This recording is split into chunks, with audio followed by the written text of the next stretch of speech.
তার মাধ্যমে এত বছর ধরে যুক্ত রয়েছে এবং কিছুদিন আগেই তুমি পদ্মশ্রী সম্মানিত হয়েছে, অনুভূতিটা কেমন ছিল?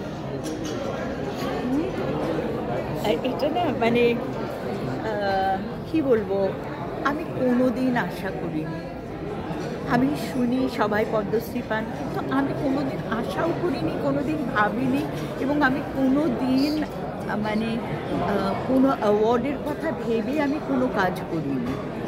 আমি আমার নিজের কাজ করে গেছি, এবং এই অ্যাওয়ার্ডগুলো যখন আসে, আজকে সঙ্গীত নাটক একাডেমির অ্যাওয়ার্ড এসছে যখন আমার কাছে, আজকে যখন এই এত বড় অ্যাওয়ার্ড পদ্মশ্রী যখন পেলাম, আমার এটা তখন মনে হয় কি ভগবান তো আর নিচে এসে আশীর্বাদ করতে পারবেন না, এগুলো ভগবানের আশীর্বাদ। এত বড় বড় এক একটা রেকগনিশন পাওয়া, আর আমার সবসময় মনে হয় কি এগুলো আমি করছি না, এগুলো আমি কিচ্ছু করিনি, আমি জাস্ট সিনসিয়ারলি আমার কাজটা করে যাই, কিন্তু এটা হ্যাঁ, করে গেছে।